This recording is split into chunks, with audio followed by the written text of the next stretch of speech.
হ্যাঁ, ওরা জাল দলিলের মাস্টার, জাল জাল করে, জাল ছাড়া ওদের কারবার নাই। বাংলায় একটা প্রচলিত বাক্য আছে যে কিনা বেটি আর মাটি এই নিয়ে নাকি যত ঝামেলা। কথা হলো প্রচলিত বাক্য নিয়ে। বাক্যটি সত্য হলেও বাস্তবের জন্য টিভি এটিএম বাংলা টিম একটি সার্ভেতে বেরিয়েছিলেন।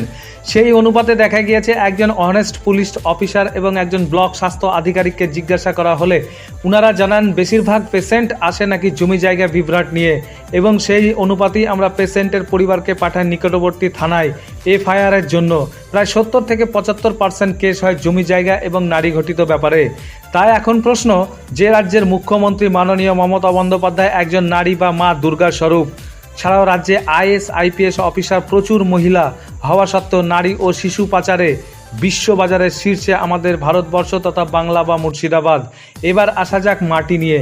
যে রাজ্যের মুখ্যমন্ত্রী মাননীয় মমতা বন্দ্যোপাধ্যায় নিজের দপ্তর ভূমি ও ভূমি সংস্করণ বারবার হাই অ্যালার্ট জারি করা সত্ত্বেও প্রত্যেকটি ব্লক ভূমি সংস্করণ দপ্তরের জোর কদমে চলছে জমি জালিয়াতি আর ল্যান্ড মাফিয়াদের দৌরাত্ম্য। কোথাও মাটি চুরি, কোথাও বালি গাছ পুকুর ভরাট থেকে শুরু করে যত রকম ভ্যারাইটিস ক্রাইম আছে সব চলছে এই বাংলায়। প্রশাসন চুপ, কোনো পদক্ষেপ নেই কোনো প্রতিকার। সাধারণ মানুষ আজ হা হুতাশ।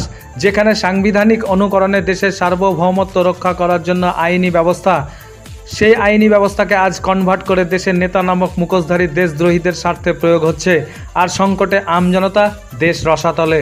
প্রত্যেক দিন খবরের কাগজে টিভি পর্দায় দেখতে হচ্ছে সমাজ বিরোধীদের কার্যকলাপ, আর শুনতে হচ্ছে চাল চুরি, ডাল চুরি, ডিম চুরি, রেশন চোরদের মতো হাজারো চোরদের কাহিনী। তাহলে কি রাজ্যে শাসনের পরিবর্তে চলছে অপশাসন? কেন আজ চাক্ষুষ প্রমাণ থাকা সত্ত্বেও দেশের দুর্নীতি দমন শাখা কিংবা সিআইডি, সিবিআই, ভিজিল্যান্সের মতো ডিপার্টমেন্টগুলো কাজ করছেন না?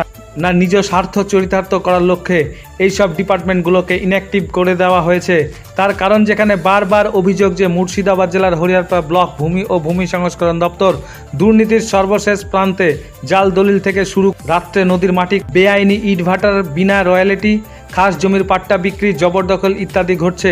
এরপরেও হরিয়ারপাড়া বিডিও অফিসে ভূমি সংস্করণ দপ্তরে চলছে শাসক দলের সঙ্গে বিরোধীদের বচসা। কার দখলে থাকবে অফিস, কাদের দ্বারা পরিচালিত হবে কাজকর্ম, এই দিকে কোনো হেলদোল নেই প্রশাসনের। এখন দেখার পালা আইনের অপশাসন চলবে কতদিন আর আমজনতা মুক্তি পাবে কতদিনে।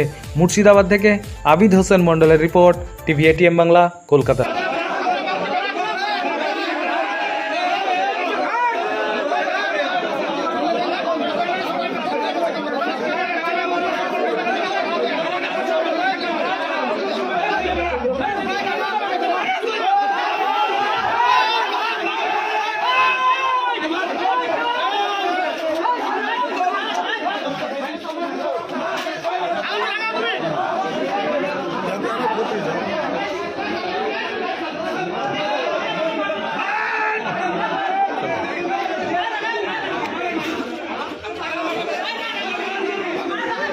Bismillah.